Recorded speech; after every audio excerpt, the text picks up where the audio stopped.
شفيعنا وحبيبنا ومولانا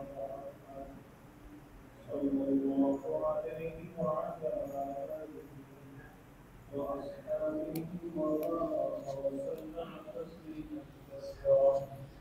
أما بعد فقد قال الله تعالى في محكم تنزيله حيث قال الله جل وعلا: إن رحمة الله قريب من المحسنين وما أرسلناك إلا رحمة للعالمين. وقال الله عز وجل: قل بفضل الله وبرحمته فبذلك فليفرحوا هو خير مما يجمعون. وقال النبي صلى الله عليه وسلم: قالت رسول الله صلى الله عليه وسلم لما ولدت من فرج نورا أضاءت له قصور الشام وجمدت النار فارس وانهدمت الكنائس الروم. وقال النبي صلى الله عليه وسلم: كنت نبيا وآدم بين الماء والطين وأنا ابن أبي إبراهيم ودعاء عيسى عليه الصلاة والسلام. وقال الله عز وجل في محكم تنزيله حيث قال الله عز وجل: إن الله وملائكته يصلون على النبي يا أيها الذين آمنوا صلوا عليه وسلموا تسليما. اللهم صل على سيدنا مولانا محمد وعلى آل سيدنا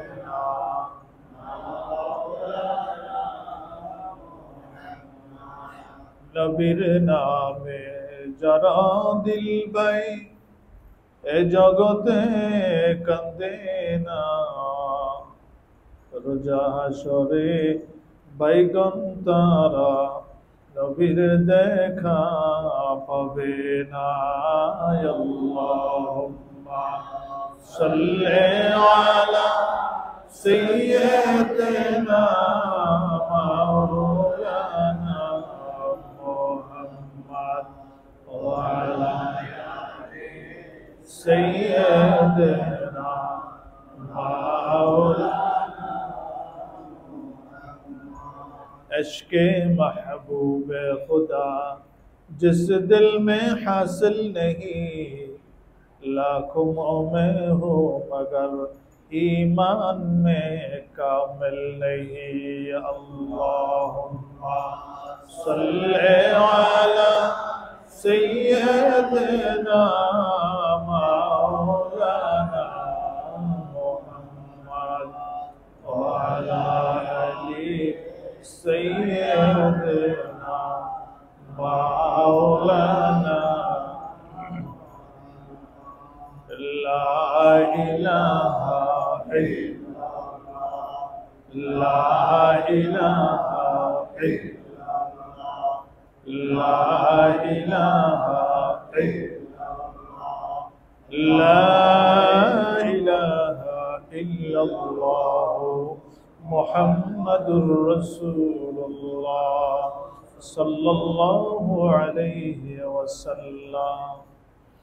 मुअज़्ज़ज़ मुहतरम, বাংলাদেশের রাজধানী ঢাকার ঐতিহ্যবাহী ঐতিহাসিক আজিমপুর দায়রা শরীফ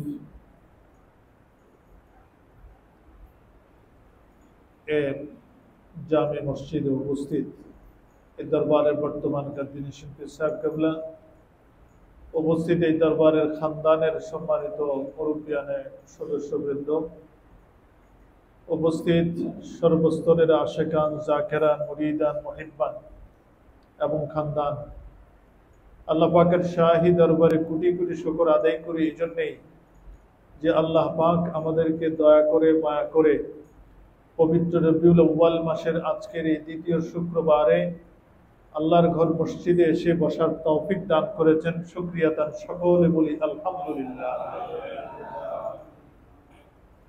আরো শুকর আদায় করি বিশ্বের হাজারো হাজারো লাখো লাখো মানুষের মধ্যে, লাখো লাখো মসজিদের মধ্যে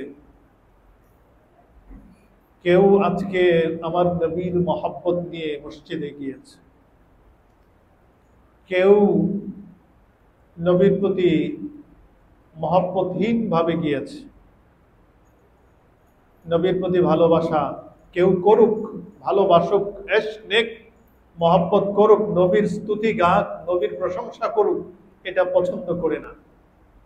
এরকম অবস্থায় কোটি কোটি মুমিন মুসলমান নামাজি মসজিদে গিয়েছে। আল্লাহ পাক যে আমাদেরকে আশিকে রসুল হিসাবে, রসুল পাক সাল্লাল্লাহু আলাইহি ওয়াসাল্লামের একজন খাঁটি উম্মত হিসাবে আল্লাহর ওলির দরবারে এসে বসার তৌফিক দিয়েছেন, আবারও বলি আলহামদুলিল্লাহ। আরো শুকর আদায় করে আল্লাহ পাকের দরবারে আমরা সুস্থ আছি, সবল আছি, মসজিদে আসতে পারছি, হসপিটালে নাই, অসুস্থ নাই, ঘরে বসে কাতরাচ্ছি না, ইচ্ছা হয়েছে মসজিদে চলে আসতে পারেছি। শয়তান আমাদেরকে বাধা দিয়ে রাখতে পারে নাই। আল্লাহর মহব্বতে, রসুলের মহব্বতে, ওলির মহব্বতে আল্লাহর ঘরে চলে আসতে পেরেছি। আল্লাহ পাক যে আমাদেরকে সেই রকম মন মানসিকতা দিল দিয়েছেন, শুকরিয়া দান আবারও বলি আলহামদুলিল্লাহ। আমরা আজকে রসুল আকরাম সাল্লাল্লাহু আলাইহি ওয়াসাল্লাম এর 1446তম হিজরি সন, 1446 বছর আগে পবিত্র মক্কা মুকাররমা থেকে মদিনা মুনাওয়ারায় রসুল আকরাম সাল্লাল্লাহু আলাইহি ওয়াসাল্লাম, যিনি ছিলেন শামসুদ দুহা, যিনি ছিলেন বদরুদ্দুজা, যিনি ছিলেন সদরুল উলা, যিনি ছিলেন নূরুল হুদা, যিনি ছিলেন সৈয়দুল মুরসালিন, ইমামুল মুত্তাকিন, রাসূল রাব্বিল আলামিন, খাতামুন নবিয়্যিন, শফিউল মুজনিবিন, আনিসুল গারিবিন, রাহাতুল আশিকিন, মুরাদুল মুশতাকিন, আনিসুল গারিবিন, সিরাজুস সালিকিন, রাহাত মুরাদুল মুশতাকিন, মিসবাহুল মুকররবিন, মুহিব্বুল ফুকরাই ওয়াল মাসাকিন, সাইয়্যিদুস সাকালাইন, নবিয়্যুল হারামাইন, ইমামুল কিবলাতাইন, ওয়াসিলাতুনা ফিদ দারাইন, রাহমাতুল লিল আলামিন, সাইয়্যিদুনা আহমদ মুজতবা মুহাম্মদ মুস্তাফা রাসূল খুদা সাল্লাল্লাহু আলাইহি ওয়াসাল্লামের এই ঐতিহাসিক মিলাদের, ঈদে মিলাদুন নবী সাল্লাল্লাহু আলাইহি ওয়াসাল্লাম এর মাসের এবং ইন্তেকালের এই মাসের আগামী একদিন পরেই সেই ঐতিহাসিক মহা খুশির দিন, মোমেন হিসাবে মহা খুশির দিনকে সামনে রেখে আজকে জুম্মার নামাজে আমরা যে আসতে পেরেছি, আবারও বলি মন থেকে, প্রাণ থেকে, দিল থেকে আলহামদুলিল্লাহ সকলে বলি। রাসূল আকরাম সাল্লাল্লাহু আলাইহি ওয়াসাল্লামকে যদি আমরা মহব্বত করি, আমরা যদি মন থেকে, দিল থেকে মহব্বত করি, শ্রদ্ধা করি, তাহলে রাসূল পাক সাল্লাল্লাহু আলাইহি ওয়াসাল্লামের কথাগুলো আমাদের মজা লাগবে, ভালো লাগবে, শুনতে ভালো লাগবে, বসতে ভালো লাগবে, এবং যারা বলে তাদেরকেও মহব্বত লাগবে। আর যদি রাসূল আকরাম সাল্লাল্লাহু আলাইহি ওয়াসাল্লামের মহব্বত আমাদের মধ্যে না থাকে, দিলের মধ্যে না থাকে, অন্তরে না থাকে, তাহলে রাসূলের মিলাদ হোক, সিরাত হোক, ঈদে মিলাদ হোক, যেটাই শুনবে সেটাই সে আগুনে বেগুনে জ্বলে উঠবে। কখনো ফতোয়া দিবে এটা নাজায়েজ, কখনো ফতোয়া দেবে এটা বেদাত, কখনো ফতোয়া দেবে এটা শিরক। এভাবে ফতোয়া দিতে দিতে শয়তানের মতো এরা বিভ্রান্ত হয়ে, রাসূল বিদ্বেষী হয়ে, আমার রাসূলের একজন নালায়েক, নাফরমান একজন লোক হয়ে এই দুনিয়া থেকে বেয়াজ্জুদির সাথে আল্লাহ পাক তাদেরকে দুনিয়া থেকে বেয়াজ্জুদি করবেন। এজন্য আমরা যাকে মহব্বত করি তার স্তুতি গাই, যাকে মহব্বত পছন্দ করি তার প্রশংসা করি। রাসূল আকরাম সাল্লাল্লাহু আলাইহি ওয়াসাল্লামের প্রশংসা করাটা মুমিনের জন্য ওয়াজিব। রবীন্দ্রনাথেরকে আমরা অনেকে পছন্দ করি, পছন্দ করে গান গাই, আবৃত্তি করি। গানটাকে সকালবেলা না গাইলে তার জীবনের চা খাওয়াটাই হয় না। বিভিন্ন কথা আমরা বড় বড় বোদ্ধাদের মুখ থেকে আমরা শুনি, রবীন্দ্রনাথের গান না গাইলে, কথা না শুনলে সকালবেলা চা খাওয়াই হয় না, সকালটাই শুরু হয় না। এরকম কিছু মানুষ নামক জানোয়ার দুনিয়ার মধ্যে আছে। কিন্তু আমার নবীর এশক যদি কেউ শুনে, তা ফতোয়া শুরু করে দিয়ে, যাকে যে পছন্দ করে তাকে তার সাথে নেয়, মিলায়। আমার রসুলকে, রসুলের জীবনে নিয়ে আলোচনা হবে, রসুলের মিলাদ নিয়ে আলোচনা হবে।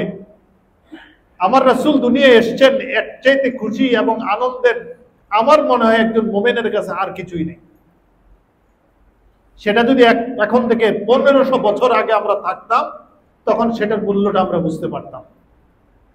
1500 বছর আগে হাশিমি গোত্রে মক্কার জমিনে আরবের মধ্যে যে জাহিলিয়াতের যে প্রসার ঘটেছিল, আইয়ামে জাহিলিয়াতের প্রসার ঘটেছিল, এক একটা মানুষ এক একটা জানোয়ার হয়ে গিয়েছিল। মানুষগুলোকে মানুষ বললে ভুল হবে, হিংস্র জানোয়ার। এই বনের জঙ্গলের হিংস্র জানোয়ারটা যেমন ছিল, সেই যুগের মানুষগুলো তার চেয়ে আরো হিংস্র ছিল। নিজের ঘরে মেয়ে হলে সেটাকে জবাই পাথর দিয়ে মেরে ফেলত। মানুষ ঝগড়া লেগেছে, একটা ঝগড়া লেগেছে, সেই ঝগড়াটা 100 বছর যাবৎ দুই গোষ্ঠীর মধ্যে ঝগড়া চলেছে। আর সেই ঝগড়াটা কি নিয়ে? ছাগলে তার ক্ষেতের ফসল খেয়েছে, এটা নিয়ে ঝগড়া লেগেছে। ওই ঝগড়াটা, একটা ঝগড়া 100 বছর যাবৎ বাঁচিয়ে রেখেছে। একটা ঝগড়ার পেছনে কয়েকশো লোক হত্যা হয়েছে। এগুলো হচ্ছে আরব আইয়ামের জাহিলিয়াতের ঘটনা, কিতাবে আসছে। বাবা মারা গেছে, বলে গিয়েছে ও আমার ছেলে, আমি এই আমার গোষ্ঠীর সাথে ওই গোষ্ঠীর এই বিভেদ ছিল, ওরা আমাদের এত ক্ষতি করেছে, যতদিন পর্যন্ত এটার দায় প্রতিশোধ না নিতে পারবা ততক্ষণ আমার অন্তরে শান্তি হবে না। ছেলেকে বলে গেছে, ছেলে শুরু করে দিয়েছে আবার যুদ্ধ। ছেলে আবার নাতিকে বলে গেছে, শত শত বছর যাবত এইভাবে যুদ্ধ চলছে। প্রতি ঘরে ঘরে যুদ্ধের দামামা বাজত সব সময়। এক একটা মানুষের চরিত্র বলতে কিছু ছিল না। নারীদেরকে এরা ব্যবহার করত এক একটা পণ্যের ন্যায়। আর কত ধরনের বলবো, এক একটা জানোয়ারের মতো পরিণত হয়ে গিয়েছিল।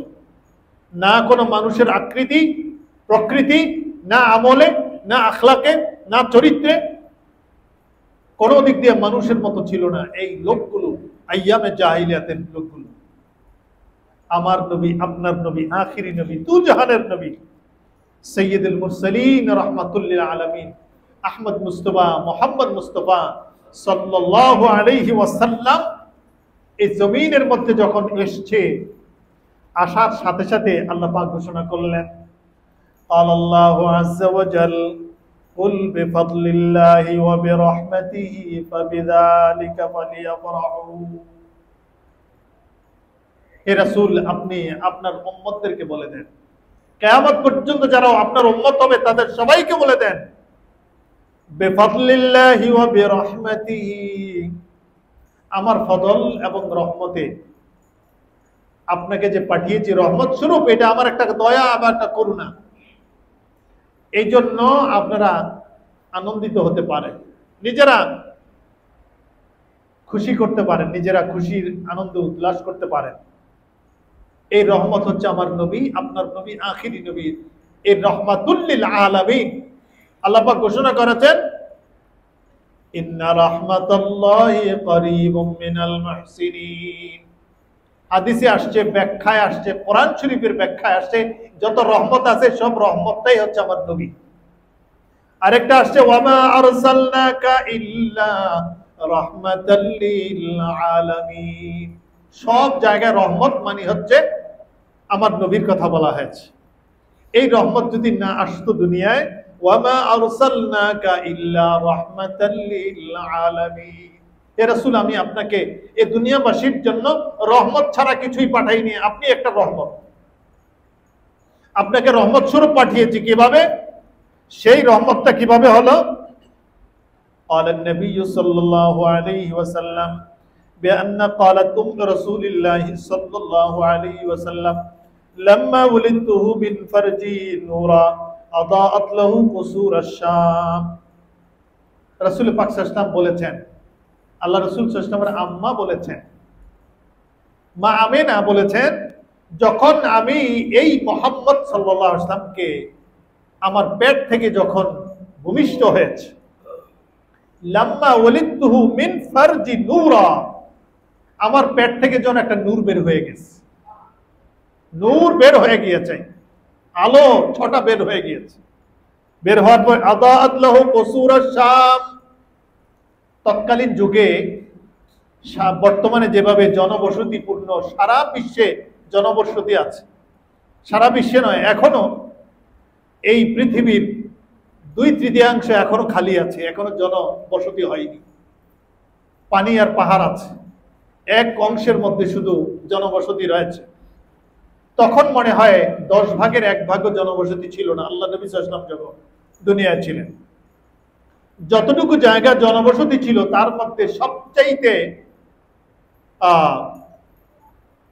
এই আকর্ষণীয় এবং রিচ শহর ছিল, 1 নম্বরে শহর ছিল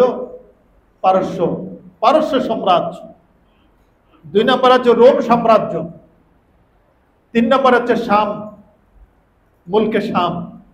3টা এলাকা ছিল তৎকালীন যুগে, আল্লাহ নবী সাল্লাল্লাহু আলাইহি ওয়াসাল্লামের যুগে সবচেয়ে দুর্ধর্ষ এবং সবচেয়ে জনবসতিপূর্ণ, জনবহুল এক একটা এলাকা ছিল, দেশ ছিল, রোম, পারস্য, শাম। এই 3টা দেশেই আল্লাহ নবী যখন রহমত স্বরূপ যখন দুনিয়ায় মায়ের পেট থেকে দুনিয়ায় আগমন করেছেন, পদার্পণ করেছেন, সাথে সাথে এই 3টা দুর্ধর্ষ এবং জনবহুল এই বাদশাদের ঘটনা ঘটে গেছে। সাথে সাথে কি হয়েছে? আদাআত লাহু কুসুরাশ শাম ওয়া জামাদাতিন নারিল ফারিস। 1 নম্বরে নূর বের হওয়ার সাথে সাথে এই নূর গিয়ে শাম সাম্রাজ্যে, শাম দেশগুলোতে, মুলকে শামে যে বড় বড় অট্টালিকা তৈরি করা হয়েছিল, রাজা বাদশাদের যে এই বাদশাহী অট্টালিকা তৈরি, অট্টালিকাগুলো মধ্যে গিয়ে নূরের এক আলোক ছটা গিয়ে এভাবে মেরেছে। শামের সমস্ত লোকেরা সেটা অবলোকন করেছে। 2 নম্বরে ওয়া জামাদাতিন নারি ফারিস, প্রায় 3164 বছর যাবত আল্লাহ নবী সাল্লাল্লাহু আলাইহি ওয়াসাল্লামের আসার আগে সেখানে অগ্নি প্রজ্বলন করে রেখেছিল। পারস্যে বর্তমান ইরান এবং ইরাক, এই অঞ্চলগুলো ছিল পারস্য সাম্রাজ্য। সেই পারস্যের লোকেরা অগ্নি পূজক ছিল, আগুন জ্বালিয়ে রেখেছে 3160 বছর যাবত। এদের কাছে এই আগুনটা তাদের জন্য এক দেবতা মনে হচ্ছিল, দেবতা মনে করে এই আগুনকে ওরা তাওয়াফ করতেন, আগুনকে সেজদা করতেন, আগুনের কাছে গিয়ে মান্নত করতেন, আগুনের কাছে গিয়ে ওরা চাইতেন, ইবাদত করতেন। আল্লাহ নবী সাল্লাল্লাহু আলাইহি ওয়াসাল্লাম যখন মায়ের পেট থেকে জমিনের মধ্যে পড়েছে নূরটা, সাথে সাথে 3164 বছর যাবত সে প্রজ্বলিত আগুনটা সাথে সাথে নিভে গেছে। তারপরে ওয়ানহাদামাতিল কানাইসির রোম, রোম সাম্রাজ্য, রোম যেটা হচ্ছে বর্তমান তুরস্ক, লেবানন এবং সিরিয়ার কিছু অংশ এবং আশেপাশে যে ইউরোপের 2-4টি দেশ, এখন 2-4টি দেশ এখনো আছে, এই অঞ্চলটা মিলে ছিল রোম সাম্রাজ্য। সে রোম সাম্রাজ্যের লোকেরা মূর্তি পূজা করতেন, মূর্তি বানিয়ে রেখে সেটাকে সেজদা করতেন, মূর্তির চতুর্পাশে তাওয়াফ করতেন। সেই মূর্তিগুলোর সাথে সাথে মুখ থুবড়ে পড়ে ভেঙ্গে চুরমার হয়ে গিয়েছে। 3টা সবচেয়ে প্রভাবশালী দেশের প্রভাবশালী সবচেয়ে আকর্ষণীয় জিনিসগুলোর সাথে সাথে ধ্বংস হয়ে গিয়েছে। 3 দেশের পাদ্রীরা, রাহেবরা এবং যারা যোগী রয়েছে সবাই এগুলো নিয়ে চিন্তা গবেষণা শুরু করলেন। কেন আগুনটা নিভে গেল? কেন এই শাম দেশের এই কেন এই নূরের ছটা আমাদেরকে পুরা কসুর আর শাম কেন আগুনে প্রজ্বলিত হলো, এবং ফারেসের আগুন কেন নিভে গেল? এটার কারণটা কি? খুঁজতে খুঁজতে তাদের অভিজ্ঞ আলেমরা বললেন যে একমাত্র কারণ হচ্ছে এই জগতের মধ্যে আখিরি নবী যিনি হবেন ওনার পদার্পণ হয়ে গেছে। এরপর থেকে খোঁজা শুরু হয়ে গেল কোন জায়গায় সে আখিরি নবী আসবেন। ওনারা জানতেন যে মক্কার জমিনে কুরাইশ বংশে হাশিমি গোত্রে আখিরি নবীর পদার্পণ হবে। এই সেই নবী পাক সাল্লাল্লাহু আলাইহি ওয়াসাল্লাম দাদা আব্দুল মুত্তালিব বলেন, মা আমিনাকে বললেন, আমিনা, তোমার পেটে যখন এই আব্দুল্লাহ মুহাম্মদুর রাসূলুল্লাহ আসছেন তোমার কেমন লেগেছে? মা আমিনা বলেন, আমার শরীর থেকে হযরতে আব্দুল মুত্তালিব এগুলো লিখে গিয়েছেন। যখন মা আমিনার পেটে ধারণ করেছে সাথে সাথে তার পেট থেকে, তার শরীর থেকে সুগন্ধি বের হওয়া শুরু করেছে। মা আমিনা বলেন, মা হাওয়া আলাইহিস সালাম আমার সামনে এসে আমাকে সালাম জানাইতে শুরু করেছে। বিবি আসিয়া এসে সালাম জানাইতে শুরু করেছে। এগুলো হাদিসের কথা, খুঁজলে পাবেন। রাসূলকে মহব্বত করলে রাসূলের কথাগুলো খুঁজে পাবেন। আমার রাসূলের মহব্বত না থাকলে এই কথাগুলো পাবেন না। মা মারিয়াম আলাইহিস সালাতু ওয়াস সালাম আল্লাহ মা আমিনাকে সালাম জানাইতে শুরু করেছেন, আপনাকে সালাম, হাজারো সালাম, আপনি আজকে আখিরি নবী, আপনার পেট থেকে আপনার পেটে আখিরি নবী অবস্থান করছে। মা হাজরা ইসলাম সালাম জানাইতে শুরু করেন। জান্নাতের হুর গিলমানরা এসেও সালাম জানাইতে শুরু করেন। আসমান জমিনের ফিরিস্তারা এসে সালাম জানাইতে শুরু করেন। পাথরগুলো, মা আমিনা যখন পাথর ধরে সেটা মোমের মতো গলে যায়, যখন কাঁটা ধরে সেটা ফুলের মতো হয়ে যায়। যখন পেটে ছিল আমার নবী, আপনার নবী আখিরি নবী, মায়ের পেটে ছিলেন। মায়ের পেটে মা বলেন যে আমার এই 10 মাস 10 দিন সময়ে আমার পেটে ধারণ করার সময় আমার কোনো কষ্টই হয়নি। কুয়াতে যখন পানি আনতে যাইতেন পেটে নিয়ে, পানি অনেক নিচে ছিল, আল্লাহ নবীর আম্মা যখন কুয়ার কাছে গিয়েছেন পানি আস্তে আস্তে করে উপরে উঠে গেছে, যাতে করে আস্তে সহজে পানি নিতে পারেন। মা আমিনা যখন রাস্তা দিয়ে হাঁটতেন মেঘমালাগুলো এভাবে ছায়া দিয়ে দিতে যেতেন। পাহাড়ের কাছে দিয়ে যেতেন, পাহাড়ও সালাম দিতেন মাথা নোয়ে নোয়ে। ডেলিভারির সময় মা আমিনার কোনো কষ্ট হয়নি। আল্লাহ নবীর নাভিও কাটতে হয় নাই। আমাদের প্রত্যেকটা মায়ের নারীর সাথে বাচ্চার নাভির সংযোগ থাকে। মা যেটাই খায় সেটা বাচ্চার পেটে যায়, নাভির মাধ্যমে যায়, নারীতে যায়। যখন বাচ্চা প্রসব করে তখন নারীটা কেটে দিতে হয়, তখন বাচ্চাটা একটা চিৎকার দিয়ে ওঠে। আল্লাহ নবীর ক্ষেত্রে মায়ের পেটে যখন ছিলেন তখন মা যা খাইতেন সেই খাওয়া এই বাচ্চার পেটে যেত না। মায়ের নারীর সাথে সে তার নারীর সম্পর্ক ছিল না, সংযোগ ছিল না। নারীকে কাটতেও হয় না, নাভিকে কাটতেও হয় নাই। মা আমিনা রাদিয়াল্লাহু আনহা বলেন এই কথাগুলো। আমার নবীকে মুসলমানিও করাইতে হয় না, সুন্নতে খাতনাও করাইতে হয় না। ভূমিষ্ঠ হওয়ার পরে আমার নবী একদিনের বাচ্চা ভূমিষ্ঠ হওয়ার সাথে সাথে সেজদায় পড়ে গেছে।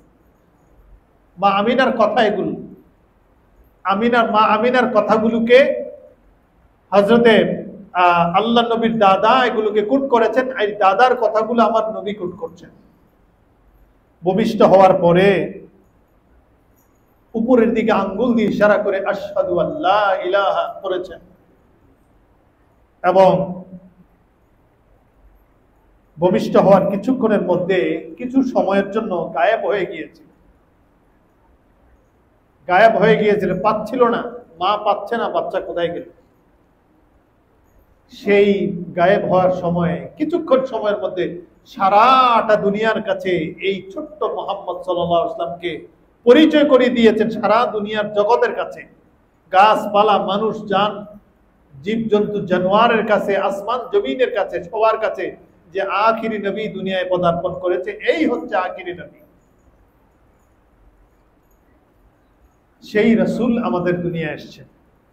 আল্লাহ পাক বলেন, ইন্না রাহমাতাল্লাহি করিবুম মিনাল মুহসিনিন। এই নবী আসার পরে সাথে সাথে এই জমিন পর্যন্ত আনন্দিত হয়ে গিয়েছে, আকাশ আনন্দিত হয়েছে, ফেরেশতারা আনন্দিত হয়েছে, মানুষগুলো আনন্দিত হয়েছে। আপন চাচা আবু লাহাব, যিনি সবচেয়ে বড় শত্রু ছিলেন, পরবর্তীতে হয়েছেন চাচা, এই ভাতিজার কথা, জন্মের কথা শুনে সাথে সাথে তার দাসীকে বলেছেন, যাও, আজকে আমার এই ভাতিজা হয়েছে, এই কথা শুনে আমি এত খুশি হয়েছি, যাও, আজকে থেকে তোমাকে আজাদ করে দিলাম।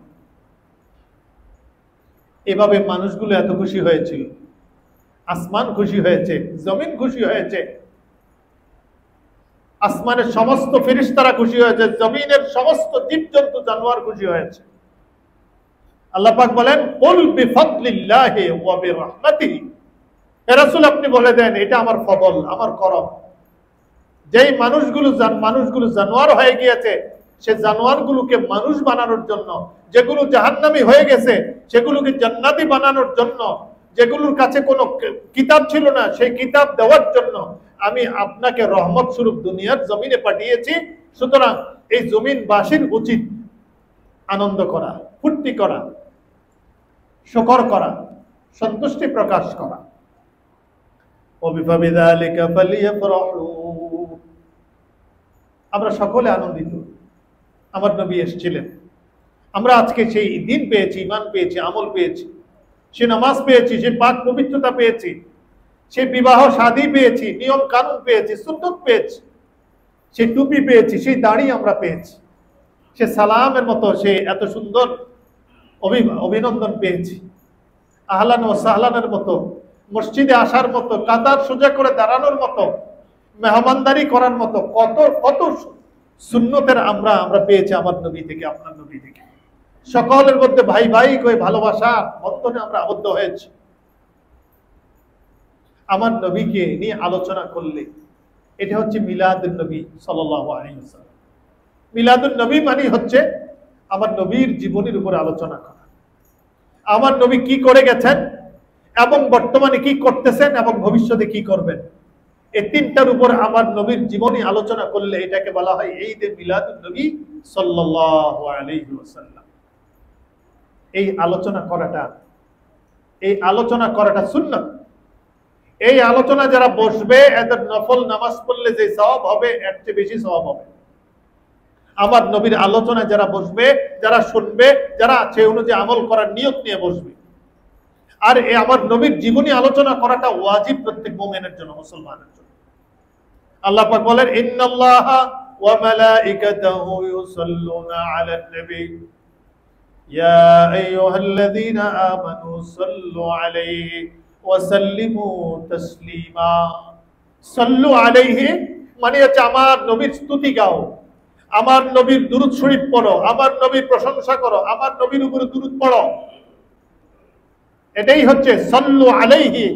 আল্লাহ পাকের নির্দেশ, এটা ওয়াজিব সমস্ত মুমিনের জন্য, মুমিনাতের জন্য। আমার নবীর আলোচনা না করলে, নবীর সুন্নতের উপর আমল না করলে, নবীকে মহব্বত না করলে সে মুমিন থাকবে না, ঈমানদার থাকবে না। এজন্য কবি বলেছেন, ইশকে মাহবুবে খুদা জিস দিল মে হাসিল নেহি, লাখো মুমিন হো মগর ঈমান মে কামিল নেহি। আমার নবীর ইশক যদি মুমিনের অন্তরে না থাকে, তাহলে লাখো লাখো মুমিন হলে এগুলো কোনো কাজে আসবে না। এগুলো শুধু মানুষ নামক এক একটা জন্তু হয়ে থাকবে, কিন্তু এই ঈমানের কোনো কাজ এদের দ্বারা আসবে না। আমার নবীর মহব্বত যাদের মধ্যে না থাকবে, সুন্নতের মহব্বত যাদের মধ্যে না থাকবে, নবীর আখলাক যার মধ্যে না থাকবে, নবীর সিরাত যার মধ্যে না থাকবে। এজন্য নবী পাকের আলোচনা করা, নবী পাক আমাদের জন্য কি করে গেছে, কত যুদ্ধ, কত বিগ্রহ, কত কষ্ট, কত ধৈর্য ধারণ করে, কত শুকর আদায় করে, কত কত কষ্ট করে সাহাবে কেরামদেরকে নিয়ে এই দিনকে আমাদের জন্য প্রতিষ্ঠা করে গেছেন। কোরআনকে আমাদের সামনে রেখে গেছেন, হাদিসের মতো এভাবে সুন্নতে জীবনকে আমাদের সামনে রেখে গেছেন। এগুলো আমাদের জন্য রেখে গেছেন আল্লাহ নবী সাল্লাল্লাহু আলাইহি ওয়াসাল্লাম। আর এগুলো যদি আমরা পালন করি তাহলে আমাদের জান্নাতের দিশা আমাদের জন্য আছে। যেই আমল করলে জান্নাত পাওয়া যাবে সেই আমলগুলো আমাদের জন্য রেখে গেছে। এই কথাগুলো বলা এবং বর্তমানে আমাদের জন্য আল্লাহ নবী আমাদের জন্য কি করছেন, বর্তমানে কি করছেন? আমার নবী মরে নাই, আমার নবী শেষ হয়ে যায় নাই, ওফাত হয়ে যায় নাই, বিলীন হয়ে যায় নাই, লয় হয়ে যায় নাই। আমার নবী জীবন্ত, আমার নবী হায়াতে জিন্দিগিতে অবস্থান করছেন। সবকিছু শুনেন এবং দেখেন, হাজির আছেন এবং নাজির আছেন। লক্ষ লক্ষ দলিল রয়েছে, যেখানে দুরূদ শরীফ পড়া হয় সেখানে এসে আমার নবী হাজির হয়ে যান। যেখানে দুরূদ শরীফ পড়া হয় তার দুরুদের জবাব সাথে সাথে আমার নবী ওয়া আলাইকুমুস সালাম ইয়া উম্মতি বলে জবাব দিতেছেন। সুতরাং আমার নবী হাজির আছেন, মদিনা মুনাওয়ারা শুয়ে আছেন, এটাও ঠিক। কিন্তু দুনিয়ার যে প্রান্তেই قال النبي صلى الله عليه وسلم ما من احد يسلم عليه الا رد الله عليه روحي حتى ارد عليه السلام। দুনিয়ার জমিনের যে কোন অংশে যে কোন প্রান্তে আমার নবীকে কেউ যদি সালাম দেয়, আমাকে কেউ সালাম দেয়, আমার আল্লাহ পাক আমার কাছে সাথে সাথে মুহূর্তের মধ্যে সালামগুলো পৌঁছিয়ে দেওয়া হয়। এমনকি আমাকে সেখানে এই সালাম যেখানে দেওয়া হয় সেই জায়গার মধ্যে আমাকে পৌঁছিয়ে দেওয়া হয়। আমি সেই সালাম শুনে সাথে সাথে জবাবও দিতে থাকি। আমার নবীর মুখের কথা, হাত্তা আরদ্দু আলাইহিস সালাম, আমার কাছে এই সালামগুলো পেশ করা হয় যাতে করে আমি সালামের জবাবগুলো সাথে সাথে দিতে পারি। এখন কি করছেন আমার নবী? আমার নবী আমাদের সালামের জবাব দিতেছেন। সালামের জবাব দেওয়া মানে আমরা যদি বলি আসসালাতু ওয়াসসালামু আলাইকা ইয়া রাসূলুল্লাহ, আসসালাতু ওয়াসসালামু আলা সাইয়্যিদিল খালকিল্লাহ, আসসালাতু ওয়াসসালামু আলা সাইয়্যিদিল মুরসালিন, আসসালাতু ওয়াসসালামু আলা খাতিমিন নবিয়্যিন, আসসালাতু ওয়াসসালামু আলা নাবিয়্যিল্লাহ, আসসালাতু ওয়াসসালামু আলা শামসুল আরিফিন, আসসালাতু ওয়াসসালামু আলা সিরাজুস সালিকিন, আসসালাতু ওয়াসসালামু আলা মিসবাহুল মুকাররাবিন, আসসালাতু ওয়াসসালামু আলা সাইয়্যিদিস সাকালাইন, আসসালাতু ওয়াসসালামু আলা মাহবুবি রাব্বিল আলামিন, আসসালাতু ওয়াসসালামু আলা শাফিঈল মুযনিবিন, আসসালাতু ওয়াসসালামু আলা রাহমাতাল লিল আলামিন। আমরা যখন সালাম দেই আমার নবীকে, সালাম দেওয়ার সাথে সাথে আমার নবী খুশি হন। আমার নবী খুশি হন। কেন খুশি হন? আমরা যখন বিপদে পড়ি আল্লাহর কাছে যে আল্লাহ আমাকে বিপদ থেকে উদ্ধার করে। দুনিয়ার মানুষের কাছে যখন বিপদে পড়ে যাই, দুনিয়ার মানুষ বলে বিপদে পড়েছে এই জন্য আমার কাছে যাও, তোমাকে কিছু দেওয়া হবে না। আল্লাহ পাক বলেন, ও আমার বান্দা বিপদে পড়েছ, মুসিবতে পড়েছ, আমার কাছে চাও। আল্লাহ পাক ডাকে, বিপদে পড়েছ আমার কাছে চাও। আর দুনিয়ার মানুষ বলে, এমপি মন্ত্রী থেকে আরম্ভ করে যারা যারা আছে এনারা সবাই বলে বিপদে পড়ছো আমার কাছে আসছো, যাও তোমাকে কিছু দেওয়া হবে। আল্লাহ পাক ডাকেন বিপদে বললে আসো আমার কাছে। আমার নবী বলেন, তোমরা যখন বিপদে পড়ো আমাকে ডাকো, আমার আল্লাহকে ডাকো।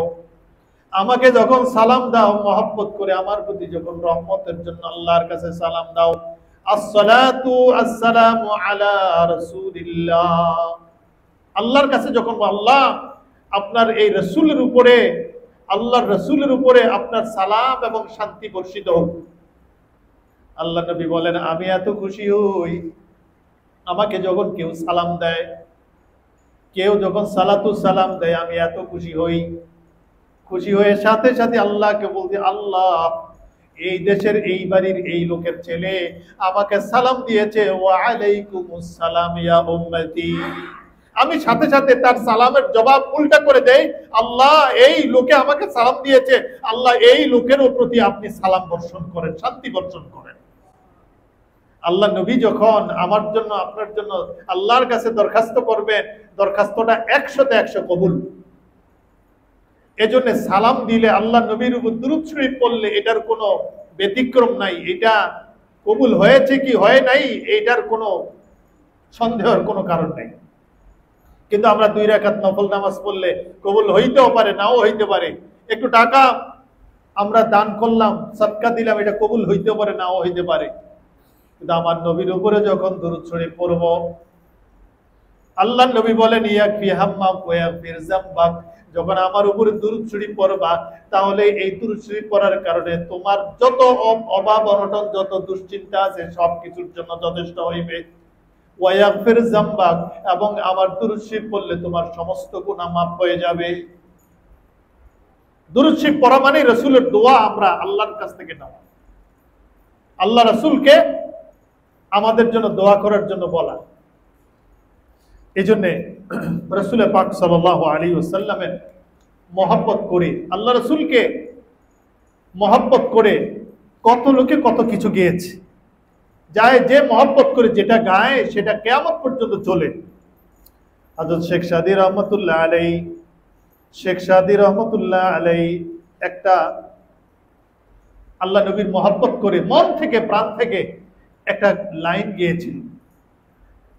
এই লাইনটা আল্লাহ নবীর এত পছন্দ হয়েছে, হযরত শেখ সাদী রহমাতুল্লাহ আলাইহি আল্লাহ রাসূলের মহব্বতে বলেন বালাগাল উলা বিকামালিহি কাশাফাত তুজা বিজামালিহি হাসনাত জামিউ খিসালিহি সাল্লু আলাইহি ওয়া আলিহি। আল্লাহ নবীর মহব্বতে ঘুমায়ে ঘুমায়ে কবি শেখ সাদী ছিলেন, কোন কবি ছিলেন। কবিদের একটা খাসলত আছে, আমি পিএইচডি গবেষণা করার কারণে এগুলোর বিভিন্ন ধরনের খাসলত আমার মাথার ভিতরে ঢুকেছে।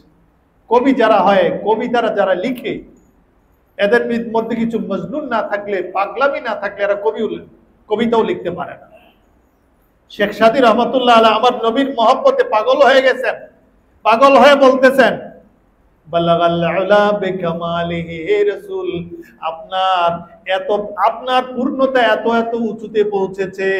কাশাফাত তুজা বিজামালিহি, আপনার এই পূর্ণতার কারণে এই দুনিয়ার জমিনের মধ্যে আপনার আলো দিয়ে সব অন্ধকার দূরীভূত হয়ে গেছে। হাসনাত জামিউ খিসালিহি, আপনার এই খাসলতে, আপনার অভ্যাসে, আপনার চরিত্রে মানুষ কত ভালো হয়ে গেছে। 3 নম্বর লাইন, চতুর্থ লাইনটা আর বলতে পারছে না শেখ সাদী রহমাতুল্লাহ আলাইহি, চেষ্টা করছে বালাগাল উলা বিকামালিহি কাশাফাত তুজা বিজামালিহি হাসনাত জামিউ খিসালিহি। এরপরে কি দিয়ে মিলাবে, শেষ করবে কি দিয়ে, মনে আসছে না, আসছেই না। আল্লাহ নবী সাল্লাল্লাহু আলাইহি ওয়াসাল্লাম স্বপ্নে চলে আসেন, ও শেখ সাদী তুমি কি চতুর্থ লাইনটা মিলাইতে পারতেছো না?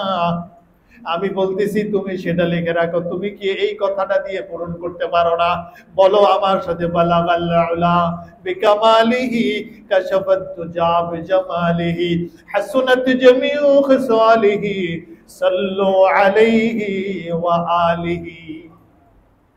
সাল্লু আলাইহি ওয়া আলিহি, আমার নবী এসে এই পাগল শেখ সাদীকে বলে দিয়েছে, এটা কি লাগাইতে পারো না?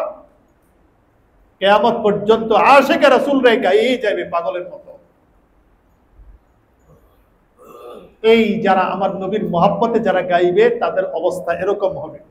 আরেকজন ছিলেন, পাগল ছিলেন, এর নাম হচ্ছে, এই পাগলের নাম হচ্ছে কাসিদায়ে বুরদা ইমাম শরফুদ্দিন আবি আব্দুল্লাহ মুহাম্মদ আল বুসিরি। কাসিদায়ে বুরদা লেখা আছে, বড় বড় আলেম যারা আছে ওনারা জানেন কাসিদায়ে বুরদা লেখা হাজারো বছর আগে। সে কাসিদায়ে বুরদার যিনি লেখা শরফুদ্দিন, উনি বুসাইরি, উনি আল্লাহ নবীর মহব্বতের এভাবে গাইতে শুরু করলেন, পাগলের মতো মহব্বতের, আল্লাহ নবীর মহব্বতে কি গাইতে শুরু করলেন? মাওলায়া সাল্লি ওয়া সাল্লিম দাইমান আবাদান আলা হাবিবিকা খায়রুল খালকি কুল্লিহিম।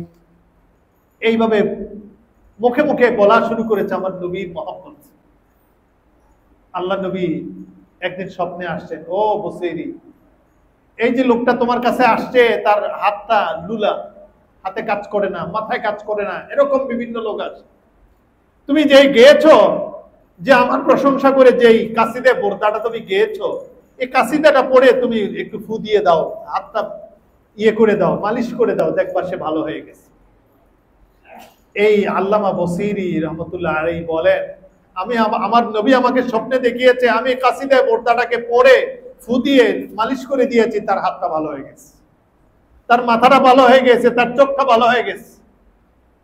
বলে যে এই আমার নবীর প্রশংসায়, নবীর প্রশংসা আমরা যা গাই সেটারও এত প্রভাব, আর নবীর হাদিসের কত প্রভাব, আর আল্লাহর কোরআনের কত প্রভাব, আর আমার নবীর কত প্রভাব, সেটা কল্পনা করতে পারি। এই জন্য আমার সেই নবী, সে আখিরি নবী, দু জাহানের নবী, বর্তমানে আমার নবী, আপনার নবী মদিনা মুনাওয়ারায় শায়িত আছে। কিয়ামতের আগে দাজ্জাল এসে মক্কা মুকাররমাকে ছিন্ন বিচ্ছিন্ন করে ফেলবে, বাইতুল্লাহ শরীফকে ভেঙে চুরমার করে ফেলবে, অস্তিত্ব বিলীন করে ফেলবে মক্কা শরীফের, কিন্তু মদিনা মুনাওয়ারাকে একটু আছর দিতে পারবে না। চতুর্দিকে আল্লাহ পাকের ফেরেশতারা, রহমতের ফেরেশতারা বেষ্টন করে আসবে, যখনই আসবে দাজ্জালের বাহিনী তাদেরকে বোমের মতো, অ্যাটমের মতো তাদেরকে আঘাত করবে, মদিনা মুনাওয়ারাকে একটু টাচ করতে পারবে না, মসজিদে নববীকে ভাঙতে পারবে না, রওজায়ে মুবারককে কোনো আঘাত করতে পারবে না, রওজা শরীফকে কখনো ভাঙতে পারবে না।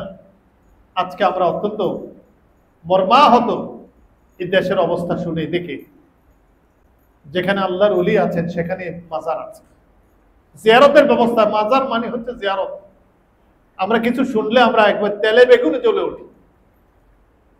মাজার মানে সেখানে অন্য কিছু, মাজার মানে হচ্ছে জিয়ারত জায়গা, জিয়ারতের জায়গা। আল্লাহ নবীর মাজার, আমরা সেটাকে রওজা শরীফ বলি। হযরত আব্দুল কাদের জিলানী রহমাতুল্লাহ আলাইহি মাজারকে আমরা মাজার বলি, রওজা শরীফ বলি। হযরত বাবা দায়েম রহমাতুল্লাহ আলাইহি এই জিয়ারত গাটাকে আমরা মাজার শরীফ বলি। মাজার মানে হচ্ছে যেই জায়গায় দাঁড়িয়ে জিয়ারত করা হয়। জিয়ারত করা ওয়াজিব প্রত্যেক মুমিনের জন্য। আল্লাহ নবী বলেছেন, যুরু কুবুরাকুম, তোমাদের কবর সমূহ জিয়ারত করো। ফাইন্না জিয়ারাতুল কুবুর ইউযাক্কিরুকুমুল মাউত, কেননা কবর জিয়ারত করলে তোমার মরণের কথা স্মরণ করিয়ে দিবে। দুনিয়ার পিছনে আর ঘুরবা না, মনে আসবে যে এই আমার দাদা চলে গেছে, আমার বাবা চলে গেছে, আমিও আসতে হবে, যাইয়া এই কথাটা স্মরণে আসবে যখন জিয়ারত করবা। আল্লাহ নবীর নির্দেশ, যুরু কুবুরাকুম, আপনারা যারা মদিনা মুনাওয়ারা গিয়েছেন, জান্নাতুল বাকিতে যখন ঢুকেছেন, দেখবেন একটা গেটের মধ্যে লেখা আছে, যুরু কুবুরাকুম ফাইন্না জিয়ারাতাল কুবুর ইউযাক্কিরুকুমুল মাউত।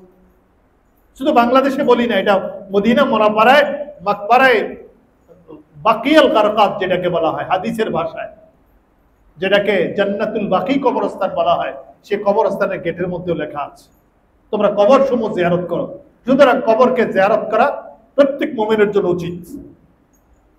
গিয়ে বাবার জন্য, মায়ের জন্য, পীরের জন্য, ওস্তাদের জন্য ইস্তেগফার করা, তাদের পক্ষ থেকে তাদের রূহের বখশায় দেওয়া, সূরা কেরাত করে তাদেরকে বলা। আমার নবী পাক উহুদের ময়দানে জিয়ারত করতে গেছেন, আমার নবী পাক জান্নাতুল বাকিতে জিয়ারত করতে গেছেন, যেখানে কবর পেয়েছেন সেখানে সালাম দিয়ে গিয়েছেন, আর সালাম শিখিয়ে গেছেন, তোমরা যখন কবরের পাশ দিয়ে যাবা তখন সালাম দিবা, আসসালামু আলাইকুম ইয়া আহলাল কুবুর। শুধু একটা নয়, কয়েকটা riwayat আছে, আসসালামু আলাইকুম আলাইকা ইয়া দারা কওমিল মুমিনিন ওয়া আনতুম সালাফুল লানা ওয়া নাহনু মিনাল্লাহ কি। শুধু একটা কথা না, কয়েকটা হাদিস আছে কবরের পাশ দিয়ে যাওয়ার সময় কি কথা বলবে, কিভাবে সালাম দেবে। এখন বর্তমানে কিছু পড়া নেই, লেখা নেই, শিক্ষা নেই, দীক্ষা নেই, গভীরতা নেই। এরা এই জিয়ারত গাহগুলোকে ভাঙ্গা শুরু করেছে। এগুলো অত্যন্ত নেককারজনক কথা এবং কাজ। আইনকে হাতে নেওয়া উচিত হয়নি। আল্লাহর ওলিদের এই স্মৃতিগুলোকে তারা টার্গেট করা তাদের উচিত হয়নি। এগুলোর জন্য তাদের নিজেদেরকেই তাদের মাসুল দিতে হবে, গুনতে হবে। আল্লাহর ওলিদের সাথে বেয়াদবি করে দুনিয়ার কেউ বাঁচতে পারে নাই। শুধু আমরা বাবা দায়েম রহমতুল্লাহ আলাইহির রওজাকে নয়, আমরা যদি শুধু আমাদের কাছে একটু কাছে আছে, সেই শহীদ মিনারের পাশে একটা কবর আছে, এর নাম তেল শাহের মাজার। তেল শাহের মাজারকে ভাঙতে দুনিয়ার কেউ পারবে না। অনেক চেষ্টা হয়েছিল কিন্তু পারে নাই, সরকার পারে নাই, ট্যাঙ্ক দিয়ে পারে নাই, কোনোভাবে এটাকে উঠাইতে পারে না। শুধু এটাই নয়, ল্যাংটা শাহের মাজার আছে কোথায় যেন, ওই ব্রিজের নিচে ইসলামপুরে, সেটাকেও ভাঙতে পারে নাই। অনেক চেষ্টা করেছে, ভাঙতে পারেই নাই। সেই গুলিস্তানে কি একটা মাজার যেন, গোলাপ শাহের মাজার, সেখানেও ভাঙতে পারবে না। এগুলো শুধু মাজার নয়, এগুলোকে দেখলে হাজার হাজার মানুষ সালাম দেয়, মনে রাখে, সূরা কেরাত পড়ে তাদেরকে দোয়া, তাদের জন্য দোয়া করে। এই মাজারগুলোকে ভাঙা উচিত না। যারা করেছো তোমরা, তোমরা আল্লাহর ওলিদের গায়ে আঘাত দিয়েছো, তোমাদের প্রায়শ্চিত্ত তোমরাই ভুগবে, বিগত দিনও ভুগেছে।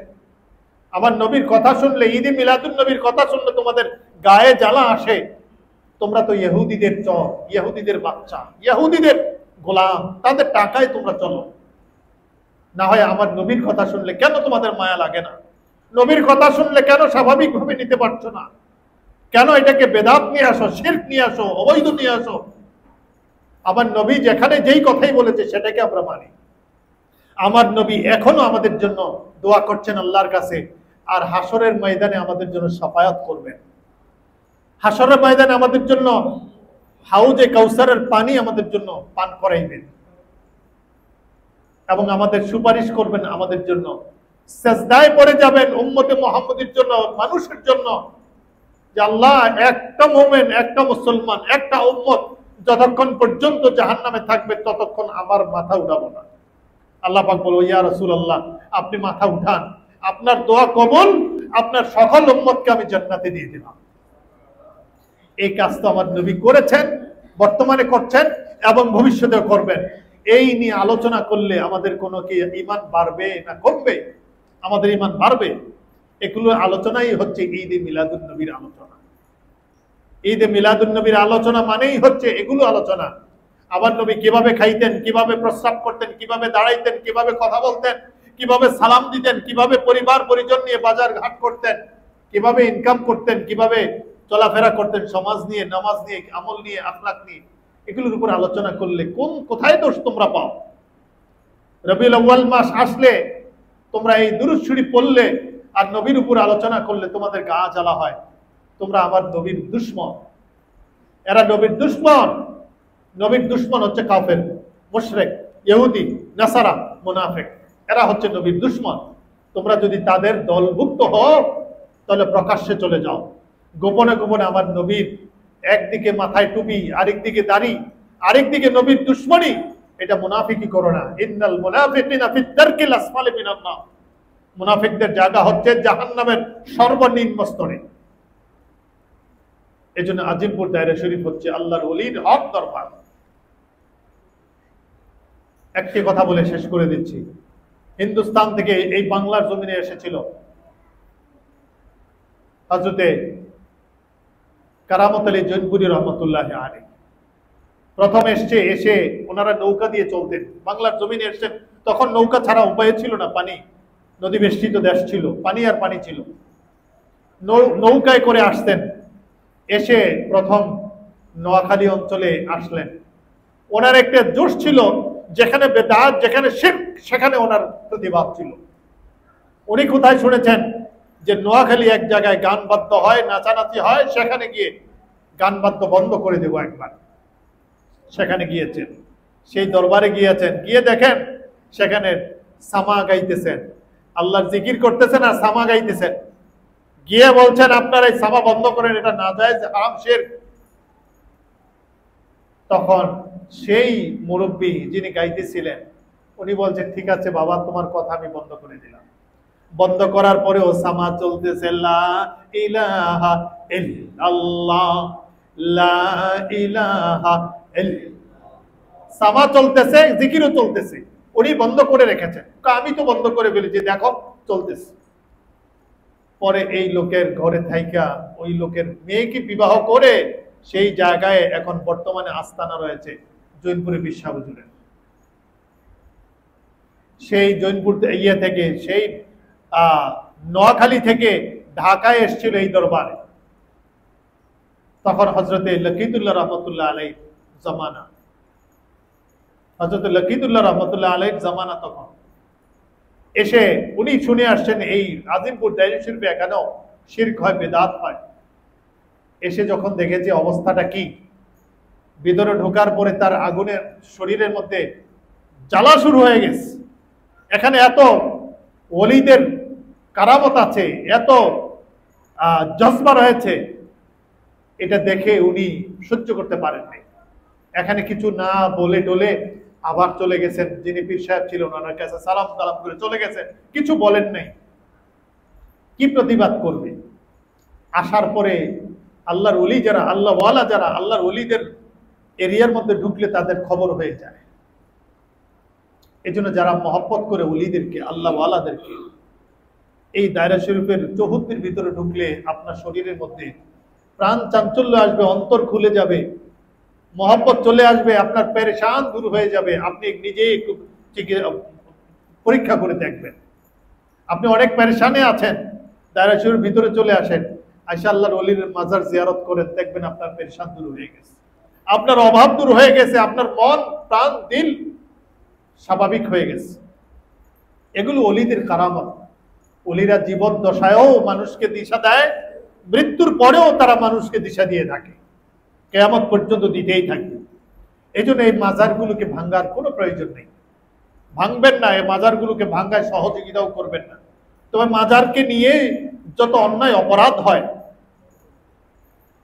মানুষের আকল বিধ্বংসী, চরিত্র বিধ্বংসী যত কর্মকলাপ হয়, এগুলোকে আমরা ঘৃণা করব এবং এগুলোকে মূলোৎপাটন করতে হবে। যেখানেই হোক সেগুলোকে এখান থেকে ছড়িয়ে দিতে হবে। গাজার আসো হোক, নারী পুরুষের অবাধ মেলামেশা হোক, এগুলো এখান থেকে দূর করে দিতে হবে আল্লাহর ওলির রওজা থেকে। আল্লাহ পাক যেন এই বুঝগুলো আমাদেরকে দান করে, সকলে বলে আমিন। আজিমপুর দায়রা শরীফ আল্লাহর ওলির হক দরবার। এই দরবারে শত শত বছর মানুষ এসে দ্বীনের দিশা পেয়েছে, আসছে একটা উদ্দেশ্যে, পেয়ে গেছে আরেকটা। আসছে হুজুর শাহ সাব্বারি গিয়ে একটা তাবিজের জন্য আসছে, একটু ফুয়ের জন্য আসছে, একটু পানি নিয়ে আসছে, পানিটা পড়ায় দেন। একটা তাবিজ নেওয়ার জন্য আসছে, পেটে ব্যথা নিয়ে আসছে, মাথা ধরা নিয়ে আসছে, অভাব নিয়ে আসছে, বাসা ভাড়া হয় না, বিভিন্ন কিছু নিয়ে আসছে। এসে যখন তাবিজ নিয়ে গেছেন, ফু নিয়ে গেছেন, পানি নিয়ে গেছেন, এরপরে আবার আসছেন, হুজুর আমার তো বাসা ভাড়া হয়ে গেছে, আমার তো মাথা ঠিক হয়ে গেছে, আমার তো অভাব চলে গেছে, আমার তো সমস্যা সমাধান হয়ে গেছে। আসার পরে হুজুর বলে দিয়েছে, যান এই আমল করেন। এভাবে হাজার লাখো লাখো মানুষ এই দরবারের কারণে, এই দায়রা শরীফের কারণে লাখো লাখো মানুষ যুগ যুগ ধরে, শত শত বছর ধরে মানুষ দ্বীনের আমল পেয়েছে, দ্বীনের দিশা পেয়েছে, দ্বীনের দীক্ষা পেয়েছে। কিয়ামত পর্যন্ত এই দরবার থেকে মানুষ পেয়েই থাকবে। যতদিন এই দরবার থাকবে ততদিন মানুষ দ্বীনের কাজ পাবে, দ্বীনের দিশা পাবে। এখানে কোনো ধর্ম, বর্ণ, দল, মত নির্বিশেষে সকলের জন্য খোলা। এখানে কোনো দলীয় বিবেচনা, এখানে কোনো চিকিৎসা করা হয় না। দলীয় বিবেচনা এখানে কোনো কাউকে ট্রিট করা হয় না, এবং ধর্ম বিবেচনা হয় না। হিন্দু লোক আসলেও এখান থেকে উপকার নিতে পারবে, মুসলমান যেমনি নিতে পারে। এজন্য এই দরবারে আশিক রাসূল হিসাবে, এই দরবার হচ্ছে আশিক রাসূলের দরবার। এই দুনিয়াতে যত লোক আমার নবীকে স্বপ্নে দেখেছে, শুধু আল্লাহ নবীর উপরে দুরূদ শরীফ পড়ার কারণেই এরা আমার নবীকে স্বপ্নে দেখতে পেরেছে। একজন লোক নাই যে আমি তো নবীর উপরে দুরূদ পড়ি নাই, আমি আমার নবীকে স্বপ্নে দেখেছি। আর আমার নবীকে স্বপ্নে দেখে প্রত্যেকটা মুমিন, মুসলমান, মুত্তাকি, আল্লাহ ওয়ালা লোক যখন আমার নবীকে স্বপ্নে দেখেছে, দেখার সাথে সাথেই প্রথম অভিব্যক্তি চলে ইয়া রাসূলুল্লাহ, ইয়া রাসূলুল্লাহ বলে চিৎকার দিয়ে উঠেছে ঘুম থেকে, স্বপ্নে দেখে। এই ছিল আমার নবীকে স্বপ্নে দেখার প্রথম উচ্চারণ, বাক্য। এজন্য এই দরবার হচ্ছে আমার নবীর আশিকের দরবার। এই দরবারে পহেলা রবিউল আউয়াল থেকে আজকে প্রায় 260 বছর যাবত, এই পহেলা রবিউল আউয়াল থেকে 12 রবিউল আউয়াল পর্যন্ত লক্ষ লক্ষ বার দুরূদের আমল হয়ে থাকে। এবছরও হয়েছে। এবছরও আগামী রবিবারে ইনশাআল্লাহ এই দরবারের 12 দিন ব্যাপী এই দুরূদ ও সালামের মাহফিলের শেষ দিবস। দুরূদ শরীফ চলবে কিয়ামত পর্যন্ত, আমাদের কিয়ামত পর্যন্ত চলবে। কিন্তু প্রতিদিনের আমলের শিক্ষার, তালিমের যে মাহফিল ছিল সেটা রবিবার ইনশাআল্লাহ ওরসের মাধ্যমে শেষ হবে। ওরস মোবারক অনুষ্ঠিত হবে আগামী রবিবার। আপনারা সকলে আসবেন। ওই রবিবারেও কয়েক লক্ষ দুরূদ শরীফের আমল হবে। প্রতিদিন কয়েক 4-5 লক্ষ করে দুরূদ শরীফের আমল হয়। এই দরবারের খানদানের মুরব্বী সদস্যরা পর্যন্ত এবং দরবারে পীর সাহেব কেবলা সহ সকলে আশেকান জাকিরানরা যারা যারা আছেন সকলে আসেন, আমরাও আসি। আমি আমার দরবারেও এই আমল চলছে। আগামীকালকে আমার দরবারের 12 দিন পূর্ণ হবে, সেখানে ইনশাআল্লাহ ঈদ এ মিলাদুন নবীর মাহফিল হবে। পরশুদিন এই দরবারে মাহফিল হবে ইনশাআল্লাহ। আপনারা সকলে আসবেন। এই দরবারে দীর্ঘদিন যাবৎ প্রায় 70 বছর 80 বছর যাবৎ খেদমত করে চলছেন। এই দরবারের বর্তমানে বয়োবৃদ্ধ আমাদের সকলের মুরব্বী আমার পীর সাহেব কিবলা হযরত সৈয়দ আহমদুল্লাহ জুবায়ের রাহিমাহুল্লাহ বড় ভাই জনাব শাহ আবু